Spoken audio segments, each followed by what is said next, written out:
Happy Friday. Welcome to the Scoop World Order.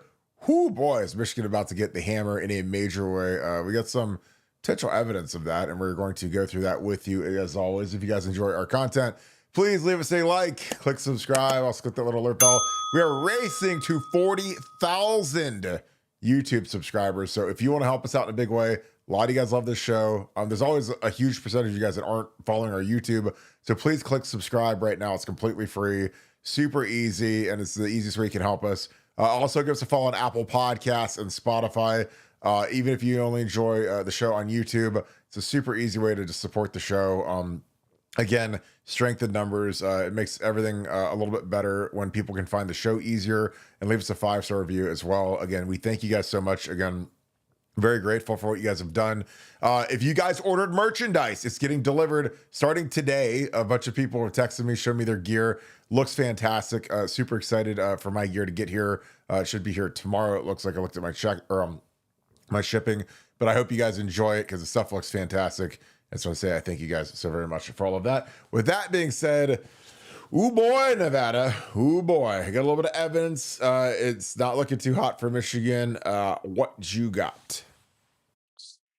Well, there's been a question of what the NCAA's kind of appetite is for these types of punishments, and where's the NCAA coming down on these issues. And one of the ways that you kind of indicate that is obviously is talking to them, seeing what they're doing. But the other way for everyone to see is to see what recent punishments they've handed down. And we've talked at length about Tennessee and Arizona State, both recent big programs, both programs lauded for exemplary cooperation, that turned themselves in for for stuff that was I mean, relatively minor violations, and both got slammed. Both got vacated wins, postseason bans, multiple year show, 5-year show causes, 8-year show causes, 10-year show causes, etc. Well, the most recent is Wisconsin. Now, Wisconsin, keep in mind, has not had a violation with the NCAA since 2001. So they're almost going on over 2 decades of a sterling compliance record with the NCAA. And the way the NCAA works is, I've used this example before, but it's much like golf. You call your own penalties. You call your own penalties. You enact your own punishment, and hopefully the NCAA looks at it, agrees with your assessment of the crime, the punishment, and just kind of rubber stamps it and kind of moves down the road. So, Wisconsin's been a model for compliance. And Wisconsin found in their own internal investigation that they had violated a non-contact rule. They were contacting recruits during a prohibited period. Doesn't sound like that big of a deal, but the NCAA, there are rules for that. And so Wisconsin reported this. They did the reporting. They cooperated with the NCAA. They reported this, and Wisconsin wanted to classify these as level 3 violations, which would be obviously exponentially less than the level 2 or the 6 level 1s that Michigan is facing. The NCAA lauded them for their cooperation, appreciated themselves turning in, upgraded them to level 2, and then handed out some punishments that included, among other things, a 1-year show cause for Greg Scroggs, the ex-Michigan defensive line coach he had left Wisconsin, gone to Michigan for a week, uh, picked up another DUI for Michigan coach, got fired, but he got a 1-year show cause on this self-reported action. And a lot of people are looking at this list of punishments that Wisconsin got, including this 1-year show cause, and said, wow, this is it's unbelievable how strident and how difficult the NCAA is being when handing out these punishments. And the NCAA is clearly sending a message right now that they are the law and order arm of college football and college football enforcement, and that this is how they see the role. They see that the role has to be that they have to identify these things, and then they have to come down with strict, hard punishments against people when they break the rules. And so for Michigan now, we'll contrast this to Wisconsin, who hadn't had a violation in 20 years, 23 years, whatever it was. Michigan's already on probation, a repeat offender. Wisconsin gets lauded for exemplary cooperation in dealing with this issue with the NCAA. Michigan probably has been the most obstinate, most defiant member of the NCAA dealing with an NCAA investigation, maybe ever. I can't remember ever having the president of the university, texting back. Jim Harbaugh lying to the NCAA, Connor Stallings lying to the NCAA, Chris Partridge destroying evidence. I mean, it's crazy the amount of defiance that's gone on with Michigan. So they've been the definition of non-compliant. That'll definitely be definitely be an aggravating factor. And then you're talking about a sign stealing and advanced surveillance thing that was multi-year, funded by the university, 54 separate games that went directly to the heart of competitive about winning and losing. And when you size all this stuff up and you look at it relative, in just the and this the kind of when you're comparing punishments, when you compare Arizona State, you compare Tennessee, you compare Wisconsin, then you list what Michigan did, and then you throw on top of that somehow, some way, Michigan could not come to now this understand this punishment, Tennessee's punishment, Arizona State's punishment were all the result of negotiated resolution. Those were all negotiated with the NCAA. Michigan chose to go the full Monty, go to the full hearing. And you look at this and you realize that Michigan couldn't reach a negotiated resolution with the NCAA for whatever reason. The most Occam's razor on this is because whenever you're in a negotiation, Kirk, and you're asking, well, why couldn't you reach a negotiation on that buying that house? Well, I wanted to offer X, they wanted Y, and there was too big of a gulf between that. I mean, that's what happens when negotiations fall. Well, the NCAA wanted this, Michigan wanted that, and there's a giant gulf between the two. That's why they went to the final. You can't reach any conclusion other than Michigan's going to get slammed on this. I mean, Michigan is absolutely going to get if the NCAA was handing out mild punishments right.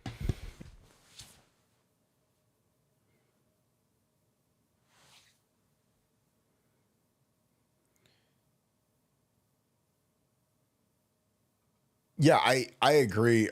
If they're handing out mild punishments right now, then the settlement offer would have been something very mild. It would not have been something that would have made these guys go to the full hearing. And the full hearing is something that it just never happens anymore because for the most part, schools would rather take their medicine than go sit there for 10 hours, 2 straight days and just get absolutely, roasted by the NCAA and sit through the fact finding. And this is what we found. And this is what you're guilty of. And, kind of the rest of the recourse that happens in something like this, because it's terrible. I mean, I looked at what Wisconsin did, and I think that Wisconsin is it's a very clean program. It's Barry Alvarez. I mean, they were kind of renegades, but with Luke, I mean, like Luke Fickell. I've known Luke Fickell as long as pretty much anybody in coaching. I mean, when I was a high school senior, he was a first year guy on the staff in 2002. He was a special teams coordinator, and then obviously came to Ohio State in 03. He was the still special teams coordinator. He was like an assistant D-line coach, special teams coordinator until 05, where he became the linebackers coach. Mark Snyder went on to be he was the DC, then he was the linebackers, he went to be the head coach at Marshall. So Trust promoted him to linebackers coach, and Luke was coaching AJ and Bobby and Schlegs and did a great job and had a tremendous run at Ohio State through, the Jim Tressel era. He was our interim coach for a year, worked with Urban. Luke is virtuous and pure, and in terms of like doing the right thing, your clean character. He's like the epitome of that. As good as any coach I've ever met. And so when his program is not going to be one that's like Jim Harbaugh's program, where they just they don't like color outside the lines. They color like on the other side of the aisle where the coloring book even is. That's where they are. So I mean, for Luke's program to get stung like this, and again, I can read some of the violate. It was there was 139 impermissible phone calls, which seems kind of minuscule when you've got a staff of 10 guys making calls, to 48 prospects, and 60 of the phone calls lasted 1 minute or less, which means that they were just leaving a voicemail because the kid didn't pick up. So that's about as minuscule of a deal as you can get. And then this is the next part that's important. So when you work for a football program, when you call a recruit, you don't, it's not like you're on your iPhone and you just dial, the phone number and call the kid. Every call you make when you're working for a football program is done through an app. There's a third party that these schools hire, that they store the phone calls in, and it logs everything. Because again, when people talk about recruiting sucking, it does suck to do. And the reason this coach said, it's not just calling and talking to the kids, it's all of the compliance stuff you have to do, all of the CRM, the kind of like the Salesforce tracking software that you have to use when you make a phone call. So, Wisconsin's compliance monitoring systems were the ones that actually picked up the illegal phone communications. They picked up that, hey, we had a bunch of staff members calling these guys during a dead period, which obviously is completely illegal, but it was, pretty minuscule. It's a rule that's since been deleted from the record, but at the time it was in effect. And so, when they uncovered it, the school then reported the violations in September of 2023 and immediately self-imposed penalties while collaborating with the investigation with the NCAA staff. And then it says all parties determined factors leading to the violations, including a new staff's unfamiliarity with the school's compliance process, along with a misunderstanding of the rules pertaining to the call. So again, it was just kind of the staff didn't quite gel with the compliance. And again, I don't think this is Luke being a renegade. I just think that, they just didn't know the rule and they screwed up, and obviously they paid a pretty heavy punishment for it. But this is in stark contrast to Michigan, who, I mean, making phone calls that'd be like the very bottom of the dossier for Michigan's scandal. I mean, they did, 500 things worse than that. And they didn't care. And their compliance department didn't care. And their athletic director didn't care. Their president didn't care. They were openly rooting it on. So Nevada, I mean, when you just act belligerent towards the NCAA, I mean, and then you see the NCAA levy a punishment like this where, what Wisconsin did, if they did it today, it would literally not even be illegal. But this led to show causes for members of their staff, including the D line coach who went to Michigan. But what are your thoughts? Well, look, I mean, one of the things, I've had Michigan fans send me this thing where there was I believe it was a Baylor coach that had gone to a game for some team that he used to be there, and they left him sideline passes, and he went to the game, and then they left at halftime or something. They discovered that you know that was a violation of the rules because he went to that, and that technically violated the advanced scouting thing, and he got like a 1 game suspension. And a number of Michigan fans send that to me and say, "See, this is this was not a big deal. It's just like a 1 game suspension." It's like, guy, there's a complete difference between anybody can pre-scout a team. I'm with televisions and streaming.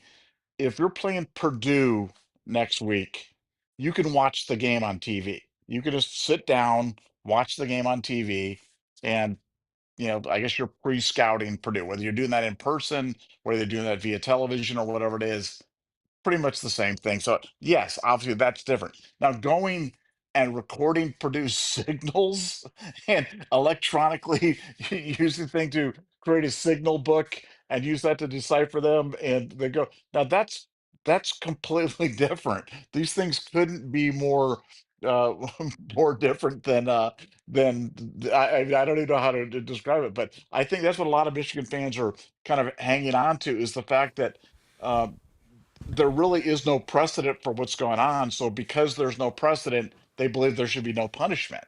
And or because there's never been something for this. And I'm like, well, there's never been anything like this.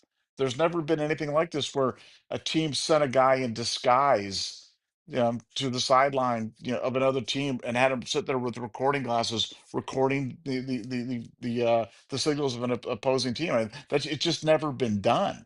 So I think what gives Michigan fans solace is the fact that there's no precedent for this. And I think it should have the exact opposite effect. I mean, it should be the most chilling thing on Michigan is that this case literally has no precedent with the NCAA, and the bounds of what they could potentially get hit with on this it's virtually endless. I mean, it's virtually whatever the upper scale you can think of on this, it's absolutely in play.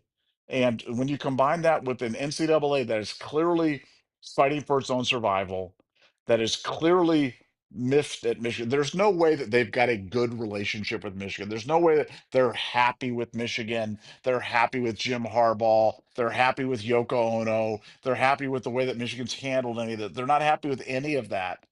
And then they're going to a full hearing, which teams never go to a full hearing. Yeah, I'm telling you guys, the unprecedented aspect of this. This is not Luke Fickle, virtuous Luke, not understanding the rules of calling on Sunday night or calling on Monday morning with phone calls. They left messages. This is something much different. And the fact that the NCAA is so liberal with these 5-year show causes, 3-year show causes, 7-year show causes, I don't understand. I don't see a path to where Sharon Moore can continue to be the head coach at Michigan. I don't understand it because I mean this guy just got a year show cause, and I think there's some question as you can do it. But if you ask as much authority as Urban Meyer says you cannot continue to coach while under a show cause. He's under that impression that you cannot continue to coach while under a show cause. How does Sharon Moore not get a minimum of a year show cause? If 40 phone calls during the thing, how destroying evidence in impeding an active NCAA investigation while on probation already as a repeat offender, how does that not get you a year show cause? Riddle me that. I mean, again, like it's amazing how belligerent Sharon Moore was when he was under repeat offender. I mean, that's the thing that's crazy to me. Like Luke.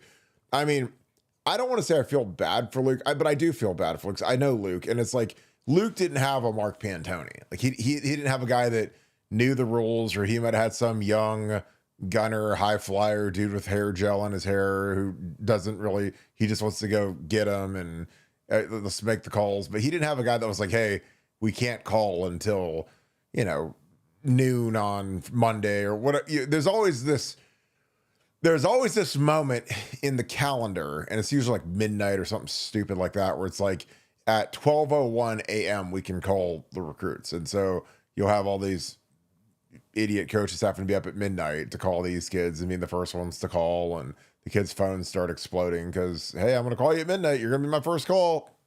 And so, I don't think Luke was trying to be malicious, but with what Michigan did, the patterns are just stunning. And again, it all starts with Jim Harbaugh. And honestly, no, it really starts with Ward Manuel, because Ward Manuel is the guy that didn't fire Jim Harbaugh. He made him take a pay cut. It's down to $4 million. But again, when that's your guy, and when the guy at the top of the organization chart is like, we're gonna host kids during COVID, and and again, it wasn't like they did it, on Saturday night at 7:00 when everybody's at home, and hey, me and the O-line coach are gonna go meet this, this offensive lineman at Schembeckler Hall and talk to him, and they're doing it like in the middle of a restaurant with 3 active players and the position coach and the head coach and the coordinator. I mean, they got like 9 guys from Michigan with a kid and his dad. So they're not even like trying to hide it, and again, you guys know how it is. And again, you guys are, people that are humongous supporters of Ohio State. Like if you saw Ryan Day and, one of these star recruits, JJ Smith, 2 years ago in a restaurant with Brian Hartline. And I mean, they're really easy to pick out because, you're like, okay, there's, the big giant freakazoid kid with dreadlocks. Okay, that's JJ. And then there's Ryan. Obviously, everyone knows what Ryan looks like. And there's Hartline and Keenan Bailey. And, then you've got, Marvin Harrison's there and Jackson Smith and Jig, whatever.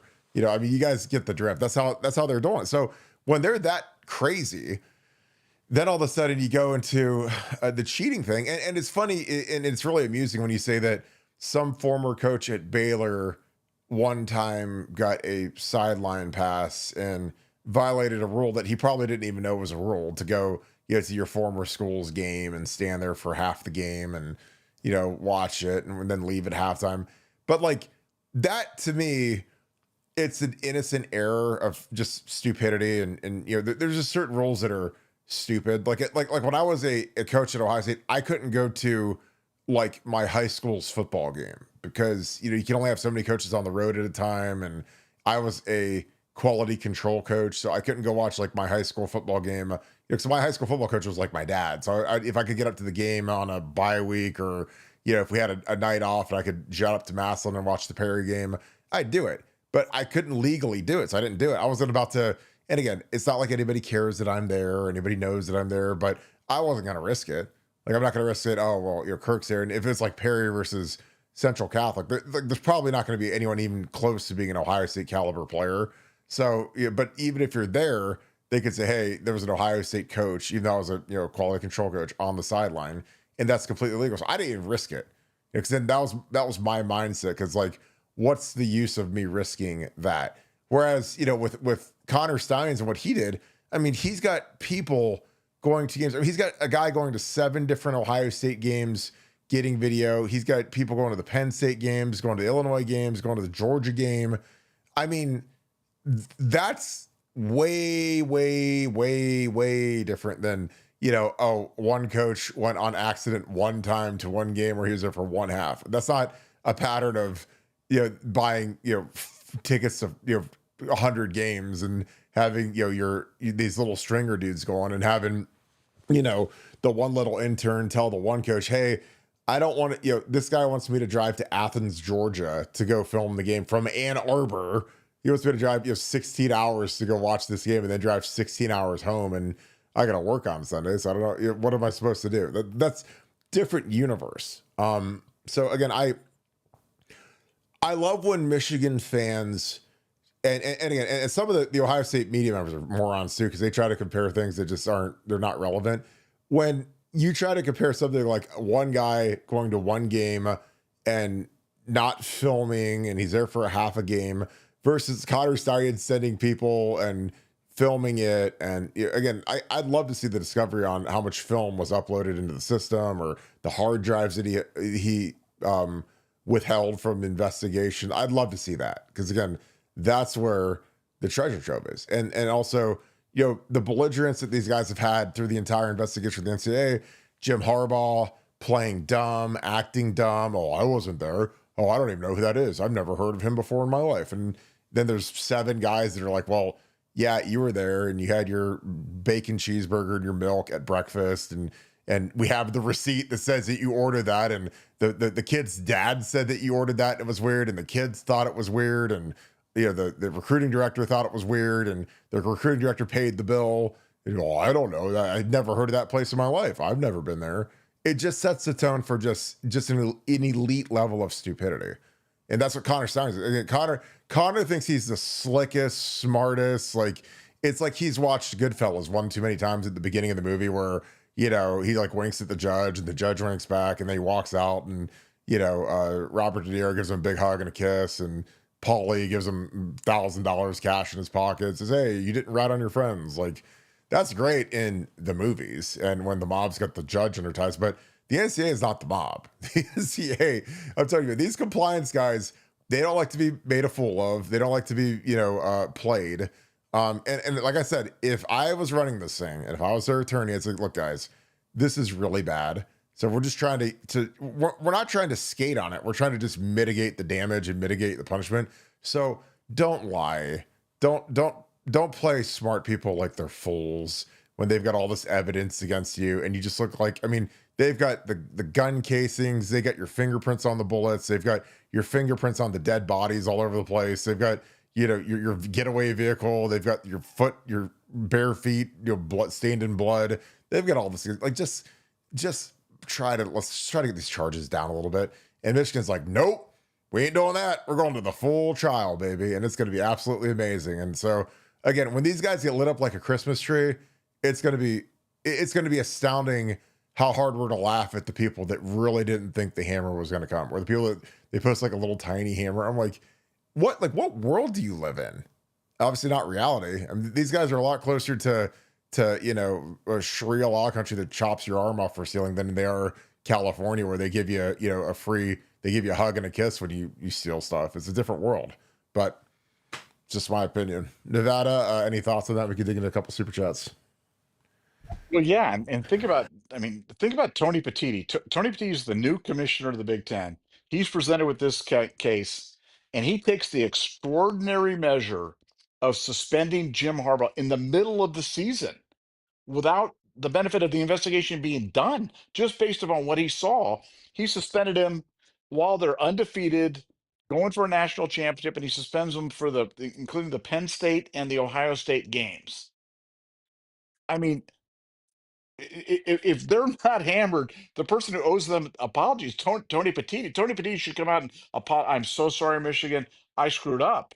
I was completely wrong. What you did was no big deal. I apologize. Here's this fruit plate and in a basket of muffins, and I'm really sorry for having done this to you because I erred.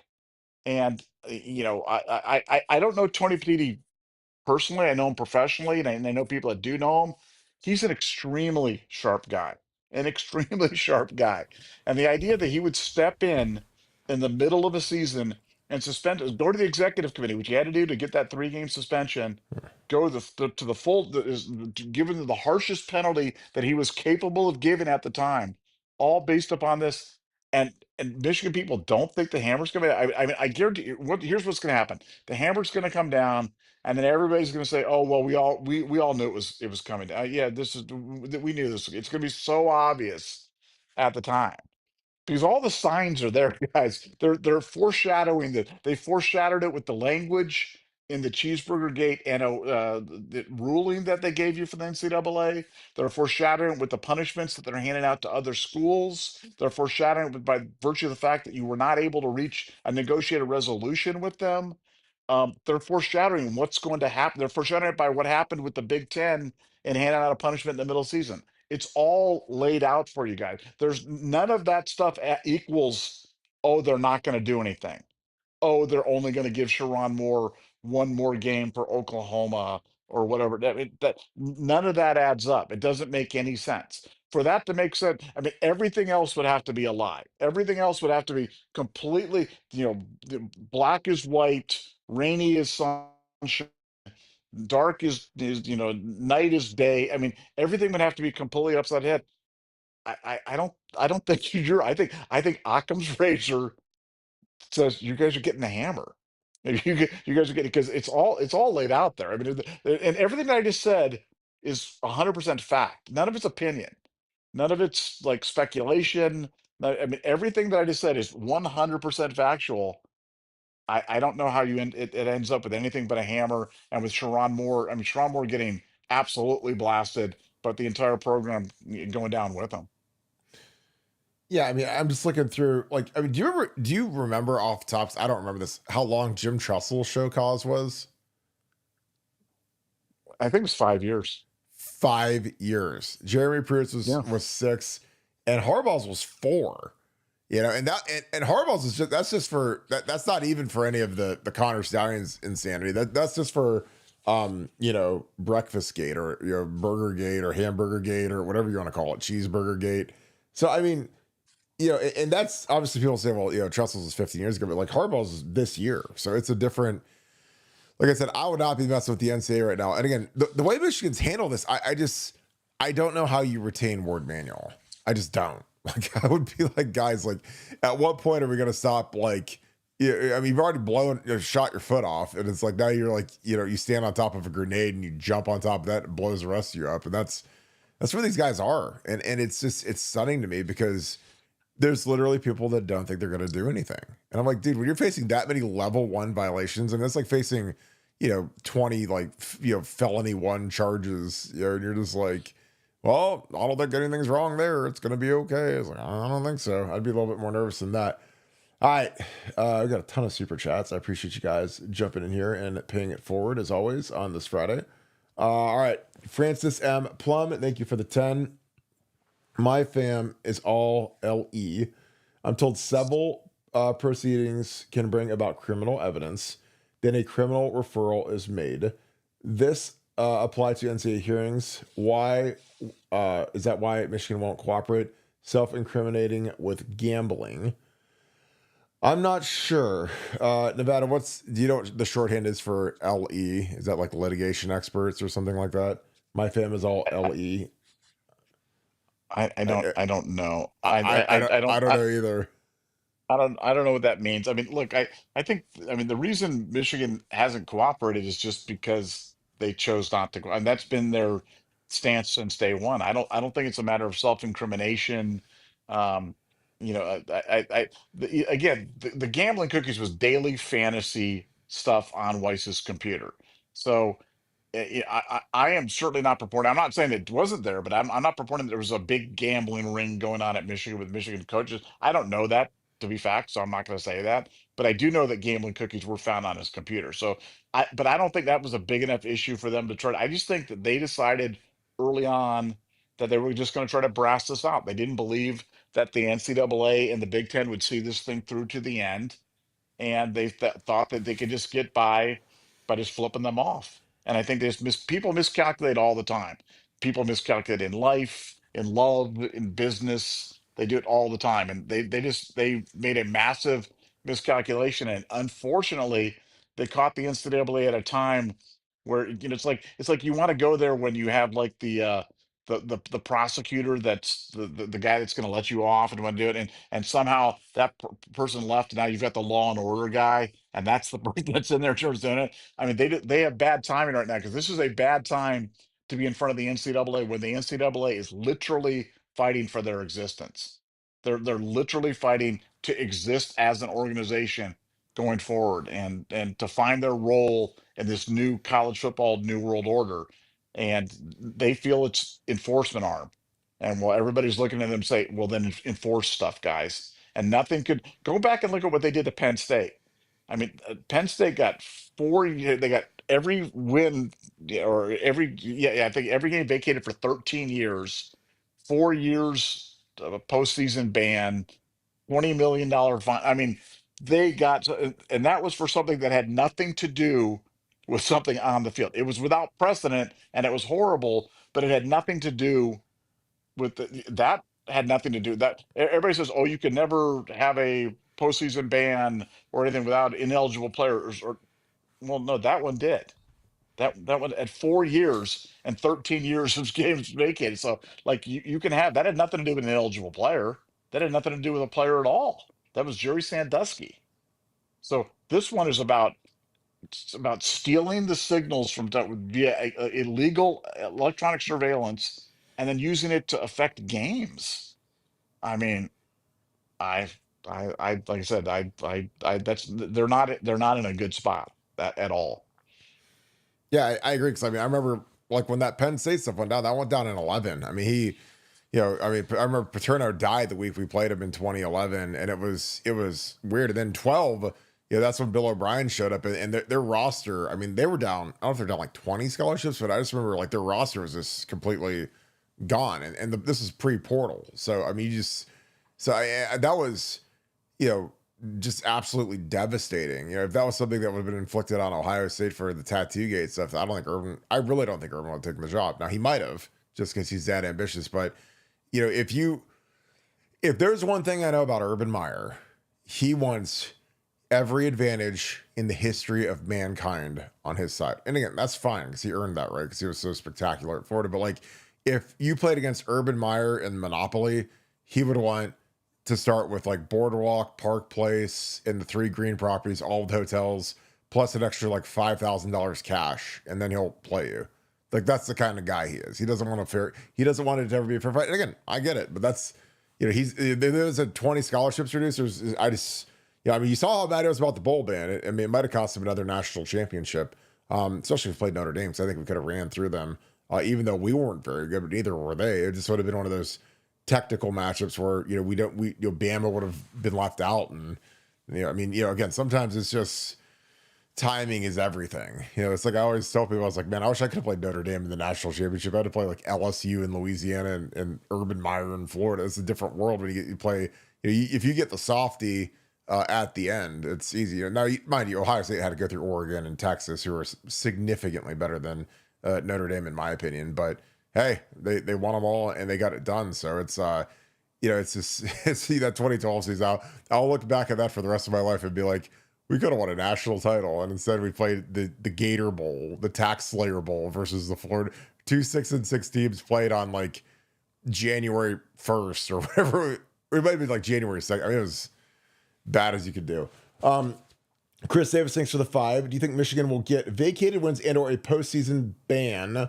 Go Bucks. I mean, we don't have bets anymore because people are belligerent and they're not going to pay us, so all bets are off with us. But I think they're absolutely getting vacated wins, and I think they're going to get a postseason ban too. Because again, when you look at the severity on top of the belligerence and the stupidity of Michigan and how they've acted during this hearing and this process, like, I just don't think the NCAA is just going to let them skate on by and say, oh, maybe next time you guys will follow all the rules and not be repeat offenders and not have exemplary cooperation. But again, I would bet a large sum on both of those, just because I would like my odds. Nevada, what are your thoughts? Do you think that Michigan will get vacated wins and or a postseason ban? What are your thoughts?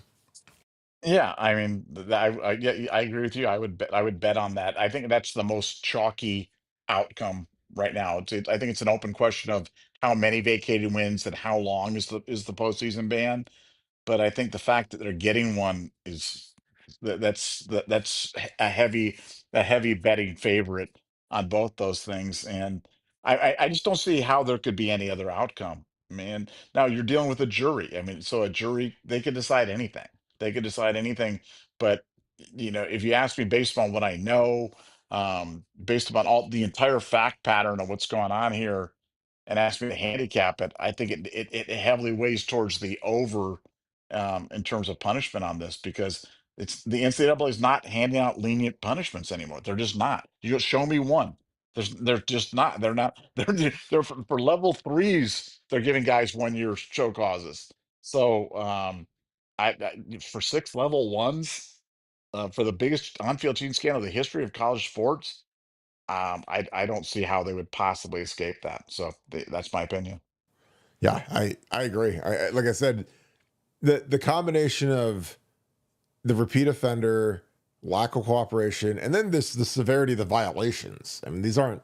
I can tell you guys, these aren't parking tickets. I mean, they caught even surveillance and all that. They caught one of their active staffers on an opposing team sideline wearing the Ray-Ban Meta spy glasses. And again, Jim McElwain got fired for that. And so did the staffer that let him on the field. And again, according to Justin Spiro, who is absolutely nails, they've got video of the idiot staffer handing Connor a polo through the gate. His credential. I mean, this is it's like I tell you guys, if they made some sort of football movie, like Any Given Sunday, except for Any Given Saturday, and it was, and all of this stuff happened, Jim Harbaugh being belligerent and stupid, Connor Stein spying on people, and hey, coach, we don't play till noon tomorrow, but Michigan State's they've got a home game with Central Michigan, and I can drive up to Lansing, and my buddy can get me on the field. Do you mind if I skip tonight's activities and I just go see them, and I can try to get their signals, and I'll have my little spy glasses on, and I can get their signs, and I can try to pick off who their guy is. Like, okay, Connor, that sounds great. Because again, I want to know who okayed that. Because like I've said to you guys 6 million times, because I've been lower on the rung than Connor Steins. I'm not shy about it. I mean, at Ohio State, when you're a graduate assistant, back when I did it, we were the lowest paid GAs in the Big Ten. We made $17,000 a year. So Connor was making 50 or so. I was making 17 grand a year. Now I got my MBA in finance done. That's great. It's a $150,000 degree. Because I was like, if you guys are gonna pay me 17 grand, I'm getting a real degree. I'm not getting a sports management degree. I'm gonna get my MBA done. Because it's like, if I gotta go sit in a classroom, I might as well learn finance and something where I can actually make real money, as opposed to how to refill the popcorn machine at the girls' ice hockey game or whatever. So, but that all being said, the reason why that's important is if I would have taken off a Friday night the night before the game, I'd had Brian Voltolini texting me, Ed Warner texting me, Tom Herman texting me, Drew Maringer, who is the other GA who works at Oregon now. They would all been blowing my phone up. Where are you? What are you doing? How are you not here? We need you. Because again, we have stuff to do. Like on Friday, once you get your work done, you can kind of chill out and hang out with the team a little bit and watch the game and, work with the players and grade their tests and stuff. But like, you can't just skip out on that. I think Connor just left. So again, he had to get permission from somebody, especially at the level 50 year. Because again, when we were in that hotel, it was all hands on deck. It was Pantone, it was the trainers, it was everybody. It doesn't matter if you're not a coach, doesn't matter if you're a recruiting guy. Everybody's in that damn thing till 10 p.m. And then everybody can either stay at the hotel or you can go home. Most of us wanted to go home so we could sleep in our own beds and come back at 7 a.m. for a noon game or 6 a.m. for a noon game, whatever the time was. But you don't just get to skip out on it. And so the fact that he did that and he got caught is just like total insanity on top of the rest of the Spygate stuff. But it just shows how sadistic he was. I mean, I'm like, dude, like I could imagine asking Urban Meyer, hey, coach, Michigan plays Akron tomorrow at the Rubber Bowl. I'm going to drive up to Akron and stand there and hopefully nobody notices me standing there. Now, obviously I'm 5 times bigger than Connor Sarins. I get it. But like just total insanity that actually happened. And it got okayed. And again, the problem with Jim Harbaugh, who likes to play dumb and, he's the classic guy that talks a big game about integrity and hard work and don't cheat the process and football is the greatest thing ever. But then like he lies out his ass like nonstop. Like it's just like I've met so many guys like that they say this, they're this when they're on the microphone and giving a commencement speech, and then they're this when it comes to reality, and it's just like, whew. I mean, and again, when you're a young coach and you're impressionable and you're stupid and you're like, well, that's what Coach Harbaugh does. He just preaches win at all costs, and if they find you, just lie about it. And so it's like, and that's great until you're gonna get cooked. I mean, you're playing that's max betting on every bet you ever do for the rest of your life. Eventually, you're gonna get cooked, and you're gonna be like, man, I probably shouldn't have done that because it's gonna end my career. Ian Bates, thanks for the deuce. Ryan Day wants an undefeated season. First since you put 03, I believe 02, because sadly, I remember my freshman year in 03, we lost to Wisconsin and Michigan that year. So since 02, Nevada, your thoughts on a potential undefeated season this year? I mean, that would be, in my opinion, the greatest coaching job in the history of Ohio State if we run the table with this team versus that schedule. What say you? Yeah, that's a tall. I mean, look, to have an undefeated season, we've gone through. I mean, part of the thing that gives you an undefeated season is a favorable schedule. You need to have a favorable schedule. And you look at when Ohio State's had the undefeated seasons, it's generally been a favorable schedule. This year's schedule is not really conducive to that. Some really tough games back to back, some super challenging road games. Um, and inexperience at key spots, losing the most players that we've ever lost, and you can't lose the most players that we've ever lost in the history of Ohio State football to the NFL draft and not experience a big drop off. I mean, there's going to be. I mean, we've got good backups and we've recruited really well, and Ryan Day's a wizard, and we got great position coaches. But there's going to be a drop off, and we're going to have to expect that. And I think we're going to have to moderate our expectations. So yeah, I think Ryan, it's great that I think every team's goal going into the season is undefeated season. I think of all seasons for that to come true, this is going to be particularly challenging to fulfill that goal. I think we'll be really good by year's end. And I think it won't be a problem for anybody. But undefeated, I'd bet against that. Well, yeah, I mean, you look at our our team last year, which again, I know people will laugh and roll their eyes when I say this, but I think last year's team is the best Ohio State team of all time.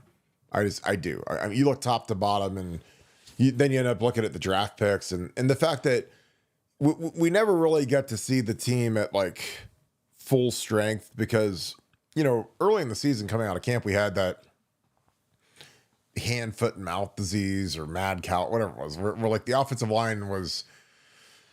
Donnie was hurt early in the year. He had a hamstring, and then we had guys that were missing. So I mean, it was just like a jumble. And then obviously get to Oregon, and we lose Josh Simmons, the best left tackle in the country. to his patellar tendon getting ruptured. So, but like if you could have had that team at its peak, my God, you got 2 first rounders on the left side, Remington center, defense is extraordinary. Will Howard, as good of a quarterback as we've ever had at Ohio State. JJ, obviously phenomenal. Quinshawn and Trey. So, and we still managed to lose 2 games. You know, we lost the Oregon game when, you know, I thought that the referees screwed us and they didn't let Ryan review that and get the extra second that we needed to potentially win the game with a field goal. And then the Michigan game, you know, we just, you know, our kicker had a bad day. He was hurt and missed 3 field goals, and that was the difference between winning and losing. So again, it's not that like some team's going to blow the doors off of us. It's just like sometimes if somebody has a bad day or you get a bad spot or the clock hits 0, like can happen. Even for what I thought was the best team in school history, even versus teams that turned out Oregon wasn't as good as we thought they were because we ran them out of the gym at the Rose Bowl. So again, I just want to make the playoffs. And again, the playoffs are the only goal anymore. Get in the dance, get rolling, and then we can flex the depth that we have on our roster. Because again, that was something that Ryan Day and Chip Kelly and those guys that were really progressive, Mickey Marotti, they were really progressive about managing these kids. 60 plays a game. Let's go a little bit slower, fewer plays. Let these guys be a little bit less beat up. And I think that, you know, when Tennessee saw how fresh we were and how dead they were, I mean, it was astounding. Oregon, same way. I mean, because our guys obviously were excellent, but they just looked faster. They looked less beat up. And that's on Mickey and Ryan and Chip Kelly and those guys for really managing, you know, a historically long season. Beth and Karis, love you guys. Hope you guys are doing great. Thank you for the 20. Thank you for being an Ultra member as well. And also being an excellent moderator. Appreciate you guys. Love this daily drop. Appreciate you. Hoping this drags on for the summer. We got 30 to 90 days minimum, and at least until the wife stuff hits next. Nice watching their torture. I got a scoop tea today. I hope you love it. Congrats on almost 40,000 scoops. The best podcast out there. Nevada OH. Nevada, you got anything for Beth and Karis? They're at every meetup. They're the best. But any thoughts?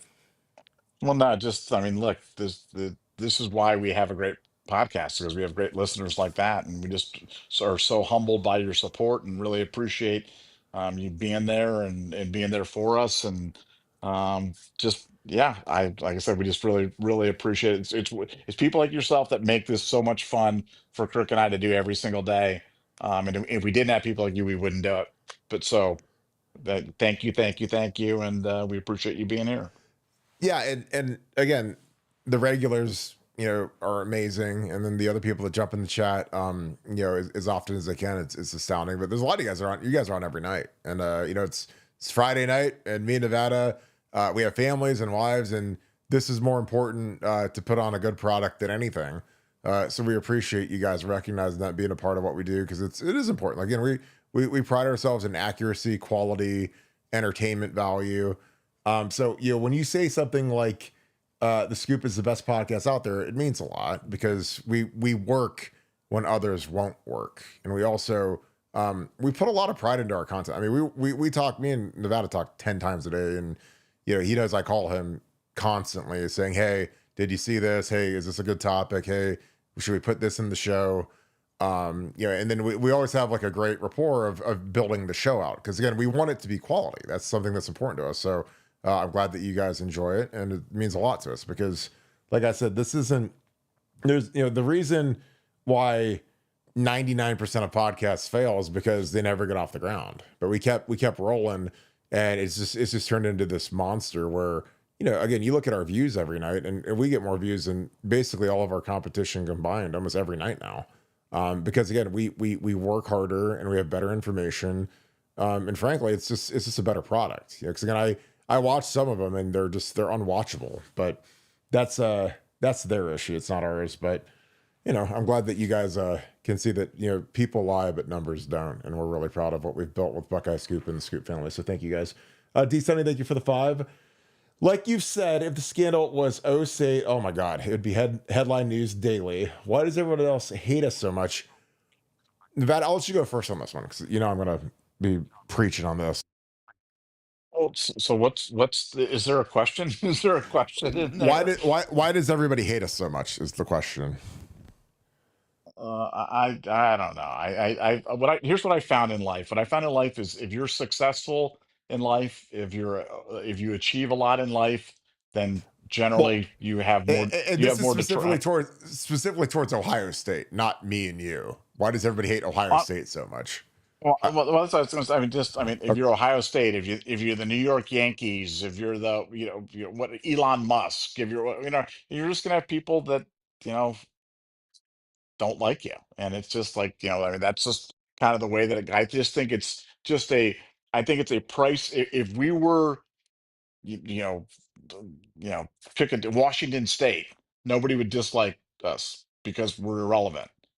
They only dislike you when you're relevant, when you're dominating, when you're winning, and they're not winning. It drives people crazy. So I think it's a price of having had sustained success. We're the only team in all of college football that hasn't experienced a significant period of downturn over the past 30 years. Everybody else has gone into the wilderness. The longest we went into the wilderness was during the Barton era of coaching there, when that 11, 12 Whew. type of thing, or 10, 11, or whatever you want to call it. But I mean, other than that, like, we've just kicked booty. And so I think it's just, I just think it's the way that it goes. And Ohio State's easy to dislike because they win so darn much. And then we just throw it right back in their face by winning another national championship, and we're just getting started. So yeah, whatever the hate is, it's going to be flowing severely coming forward for sure. Yeah, the middle of the Barton era was pretty rough because it was, as much as I love to, in the chapter that when you write the Ohio State history book, call it the Barton era of coaching.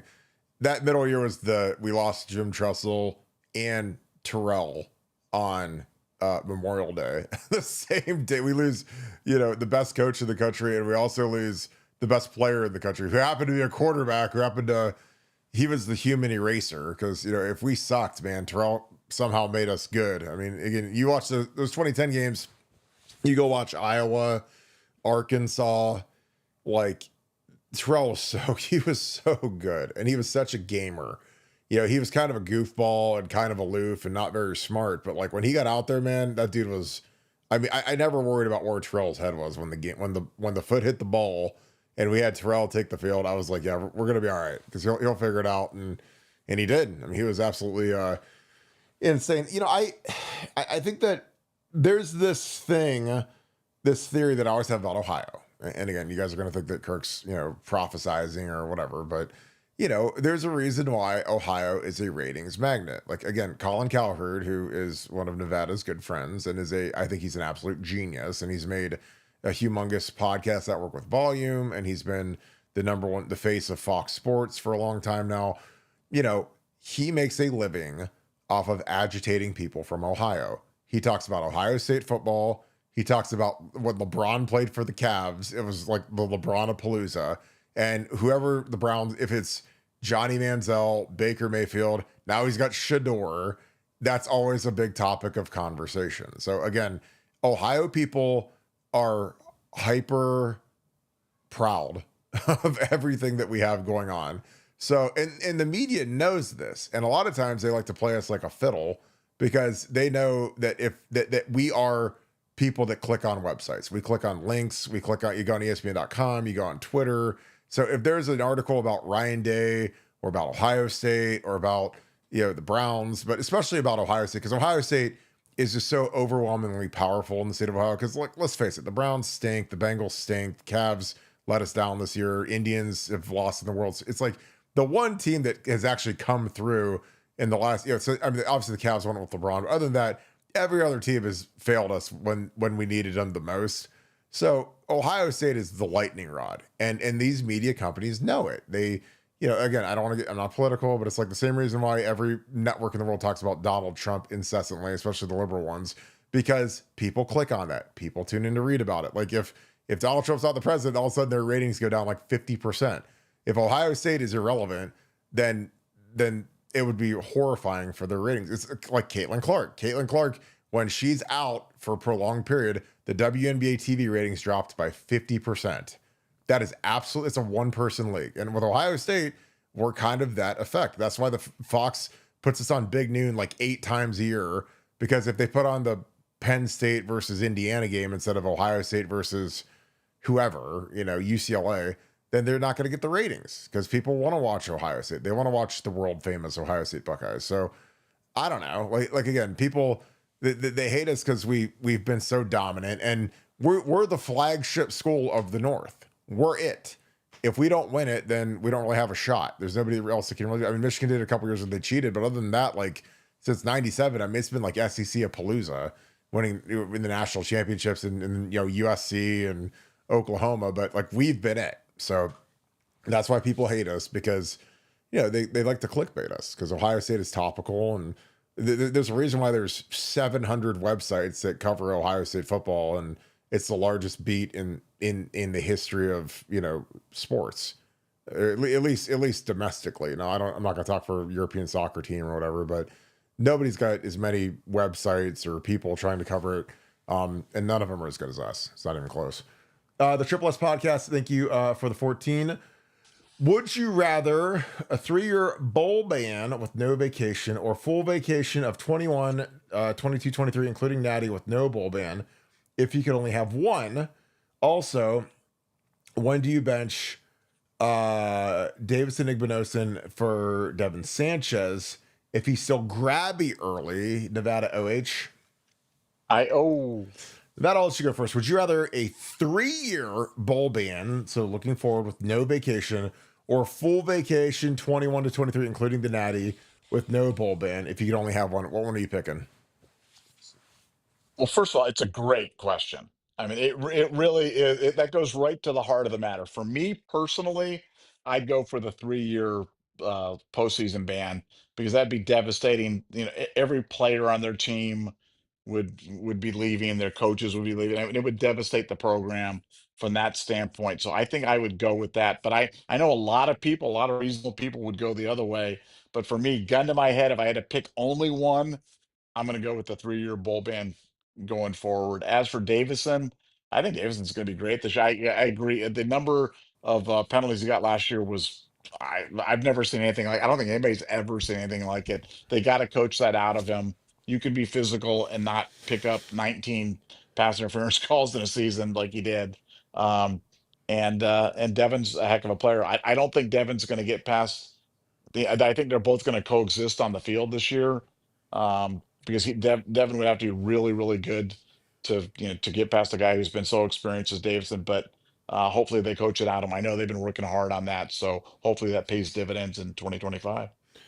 Yeah, I mean, these are two spectacular questions. So just to be contrarian, I'll go with the vacation of wins and the Natty, just so it doesn't exist anymore. But I agree. I obviously the bowl ban would be devastating. I mean, that's pure devastation. If you tell these kids, hey, you can't play in the Big Ten title game, your season's over after the Ohio State game for basically the rest of for 3 years. I mean, that's basically your entire career.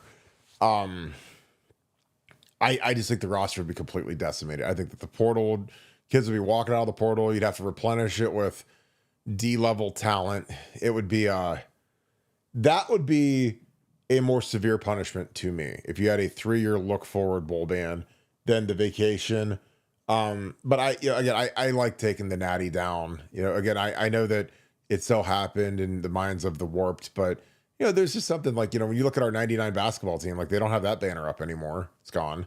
And we all remember that when Scooney and Michael Redd and those guys made that run. But, I mean, when we're all gone and, however many years, 50 years or whatever, like that all that stuff's going to be gone. People are going to be going into whatever the arena is called. There's not going to be any memory of those seasons. So short-term punishment, that bowl ban is really severe.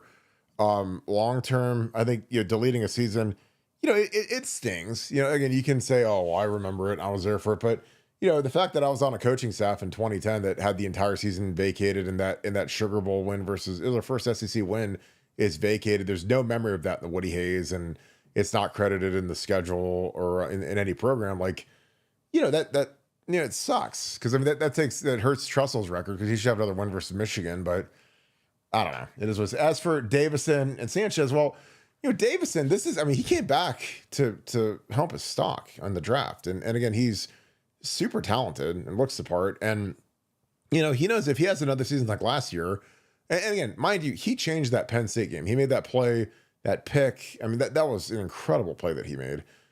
So he was a really dominant player last year, but he just had a lot of screw ups, and those PIs are devastating, man. It's an automatic first down, and he knows that every NFL team, that's his number one bugaboo, and he's got to work to fix that. Or because if he does that again, I mean, he's going to go from being second or third rounder to being a fifth or sixth rounder. And again, I think something that is sobering for these guys is that when you're Davison and coming into this season, Denzel Burke was like a preseason All Big Ten, All American type, Thorpe Award candidate. Want to win the Thorpe, and then you see his slide. And I don't know if you went fifth or sixth round, but I mean, wasn't a first rounder, wasn't first 2 days. So I think sometimes when these guys see how guys slide, it's it's an eye opener. It's like, hey, that guy was preseason All Big Ten, and he had to wait, and these guys don't want to have to wait. So I think that's something, and I know that OG Walt is going to work with him, and OG Walt is as good of a technical corners coach as we've ever had. I mean, again, you can go listen, like Jalen Ramsey, who's a first ballot Hall of Famer. He said Tim Walton's the best coach he's ever had. So again, he can get it out of him. And Jalen Ramsey's been the best corner in the NFL for 7 or 8 years now. And so that's something where hey, you gotta figure out your deficiencies. And the great thing about the process now with NIL, these kids all have powerful agents, and these agents can all get these kids feedback on what they need to be better at, almost in real time. Because these agents, they've got big time players on a lot of these teams, and they can talk to the GM or the scouts and say, hey, I've got Davis and what does he need to fix? And they'll say, because it's one thing if your dad's telling you or your girlfriend's telling you or someone on a message board is telling you, but when your agent says, hey, I talked to the GM for the Bears and he said, he's too handsy and he leans too much and he's got to, and again, I know Davidson knows that stuff, but it's a lot more sobering when it comes from a guy who's going to be pulling the trigger in next year's draft. David Kennedy, thanks for the 25. Appreciate you, my dude. Says, got our gear today and it is scoopalicious. I love that. Can't wait to take up north, order cheeseburger and milk and enjoy the hammer and troll. Are our wide receivers still being coached to block like they would under Chip Kelly, Nevada OH? Nevada, I'll let you go first on that. Well, yeah. I mean, it's funny because Brian really got an education about how important wide receiver blocking was to the overall offensive scheme, and now he's the offensive coordinator. So I think if anything, they're going to be held to even a more accountable standard and a more complete standard, given the fact that Brian, is the offensive coordinator and position, and coaching that position group. So yeah, it's definitely been a point of emphasis of the offseason. It's a kind of, frankly, it's a point of pride for these guys about being a good blocker. I think Chip was able to really instill that in the 1 year he was here. And I know all the guys that are there are pretty enthusiastic about blocking. So yeah, I would expect that to continue. And thanks for ordering the gear. I know the gear is fab. I mean, the guy that we have Yeah. that makes our gear is unbelievable. It's high. I mean, I love our stuff, and I'm tough because I like to order stuff and then I get it and I'm like, oh, this is garbage, and I just put it aside. This is not garbage. This is really first class stuff, and I'm thank you so much for ordering it. But I'm sure you'll be happy with it. Yeah. And if you guys haven't gotten your gear, it should come in the next couple of days. Cause I mean, I've had dozens of texts of people sending me their gear. So again, if you guys throw it on, tag us on Twitter, at Buckeye Scoop, and we'll retweet it, post it. Again, I love seeing people rock the gear, so wear it proudly because the stuff is fantastic, and I can't wait to rock some of it.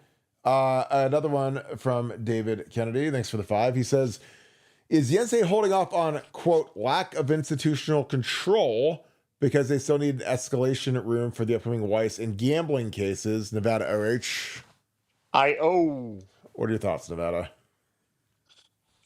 Look, I think it's an open, I think it's a jump ball whether or not they get lack of institutional control on this one. So, I'm hedging towards failure to monitor with aggravated, mitigating factors. But it absolutely, I mean, it meets all the criteria for a lack of institutional control case. There's no question about it. But there is more to come. I mean, this will not be the end of the investigations with the NCAA and Michigan. This thing's going to be, I mean, this case, just like Cheeseburger Gate came to an end, and this case is going to come to an end. That's just going to be the opening salvo for the next stuff. And I mean, it very well could be, because I think that the NCAA absolutely foreshadows what they're going to do with, language in certain hearings, like they did in the Cheeseburger Gate ruling, talking about the culture of non-compliance that Jim Harbaugh has created. Certainly could be leaving it open for an LOIC charge down the road, but I'm not so sure they escape it this time. So they might get it this time, but we'll see. Yeah, I agree. Nick Ma, thanks for the 5. He says, even with everything right on your roster, it's hard to go undefeated. Exceptionally hard. Nick Saban only had 2 between 1990 and 2023. Yeah, I lived it with with Urban. I mean, it's the crazy thing is his first year is the only year he went undefeated at Ohio State. It might have been, I know he went undefeated at Utah. He never went undefeated at Florida, and his '06 team lost to Auburn, the team that beat us, and then his '08 team lost to Ole Miss in Jevin Sneed went into the swamp and beat one of the best teams in the history of college football, the '08 team, and then '09, which was Tebow's senior year, which was probably Urban's most talented Florida team. They got ran by Bama. I mean, Bama ran them out of the gym in Atlanta, and that's the game that haunts Urban Meyer more than any game ever. Because that was Tebow's senior year, and they wanted to, run the table undefeated. And I mean, obviously, it's well documented what happened to Urban after he lost that game. It was devastating. And then you look at at Ohio State. I mean, it's just when you play real teams, it just takes one weird bounce or one bad call or one injury or just something stupid that can cost you the undefeated season. And Trust did it in '02, but never did it again. And we had, that was back when the Big Ten was deficient, and it was, us and Michigan and everybody else was way below us. But yeah, it's really tough to go undefeated. And I mean, now with this playoff, man, it's going to be insanely hard to do it. But Nevada, your thoughts? Nick Morgan, thanks for the 5. Appreciate you being on here every night, my dude. He says, even with everything right on your roster, it's hard to go undefeated. And Saban only had 2 between 90 and 23. What are your thoughts? Well, yeah, think about the 3 national championship seasons in my lifetime: 68, '02, and then 14. Even number of years, Michigan game at home, all those years. You know what I mean? It's hard to win in the off years when you got to go up to Michigan, you got to play all the other games, and then throw on top of that a Big Ten championship game, and then throw on top of that a 4-game playoff. So I mean, the path to undefeated anymore for Ohio State is just so incredibly, impossibly difficult. Um, I mean, I'm not sure we'll ever see an undefeated Ohio State. I mean, I just don't know if it's going to happen. It might happen at some point, but if you said, will there be an undefeated Ohio State team over the next 25 years? I'd bet no, just because it's just so darn hard. Well, yeah, because the only way you're going to go undefeated is if you win the national title. Because obviously, if you run the table in the regular season, then you're going to make the playoff. Then you got to go play the Big Ten title game versus the second best team in the Big Ten, and then you got to go play the playoffs. If you go undefeated as Ohio State, you're going to be the 1 seed, and then you got to eventually play the 2 seed. I mean, that's just so hard, And again, you're one freakazoid injury. Again, the amount of resolve that last year's team had was astounding, because their years, like when I played, where it's like if we lost our left tackle, I mean, it would have been. I mean, we didn't have Alex Boone versus Illinois in 2006. Like, go watch that game and go look how we were on offense when we didn't have Alex in there. I mean, it was 17-10 versus a terrible Illinois team on the road. I think that Illinois team was like 2-8 or 2-10, or I mean, they're atrocious. And we couldn't do anything on offense because we didn't have our left tackle. Like, I mean, in Ohio State, we lost our left tackle and our Remington award-winning center, and it didn't turn into vomit. And again, that never would have happened pre-portal. I mean, I'm just telling you, like that portal, getting Seth McLaughlin, we lost our 2 portal all-stars, and we were able to patch the holes with some really good players. I mean, it was astounding that we actually functionally got better after we lost two really, really good players, which again, I don't know how that happened other than exceptional coaching from Justin Fry and Chip Kelly and Ryan Day. But that's is what it is. And great play from Will Howard running the quarterback, protecting the guys. Again, like I say, like when you don't have a bunch of all-stars up there and you got a bunch of young kids like Luke, I mean, you got to protect them. You can't just hang them out to dry. And they did a great job of that, I thought. So, all right, Nevada, nice hour and 20 minutes. Or 10 minutes, excuse me. Any final thoughts? Well, no, just if you guys could help us out, we're on the drive for 40,000 subscribers on YouTube. So you see there's the little button there. Just hit subscribe. That's all I got to hit subscribe. Helps us out. You want to help us really out, send that link to your friends, your contact list, people that are like-minded, like Ohio State football. Have them subscribe, all free. But we're driving towards 40,000 subscribers, and we need your help. So we really appreciate it. Thank you guys so much. As always, I appreciate you guys. Thank you guys so much for being a huge part of what we do. I'm glad you guys love the gear. The gear's fire, and it looks fantastic. I can't wait to see some photos of you guys rocking it. But if you guys enjoy our content, again, we've been saying it all show, but leave us a like, click the thumbs up, also click the subscribe button, and click the little alert bell. You're going to alert when we go live. So again, I appreciate you guys jumping on here on Friday night and enjoying a great show. It was a blast, and thank you for the amazing super chats. Again, paying it forward to our first responders, our police officers. Again, a lot of rumblings about what's going to go on this weekend. So pray for our law enforcement, our police officers, fire department, paramedics. Again, you guys keep this thing going, and especially our military. Times are trying. So again, we appreciate all of our first responders, our military folk. You guys stay safe out there, and we're thinking about you, and we don't forget about you here on Buckeye Scoop. So again, thank you guys for paying it forward for that group. As always, again, I hope you guys have a great weekend. Again, I don't know if we're going tomorrow. We're definitely going to go Sunday, so you guys will know. Sunday will be 7:10. Tomorrow is about 50-50 right now, depending on some of the plans we have. So, but I appreciate you guys being on here each and every night. So as always, thank you so much, Buckeye Nation. Thank you, Scoop family. We'll talk to you guys tomorrow or Sunday. Hope you guys have a great rest of your night and a great weekend. Go Bucks.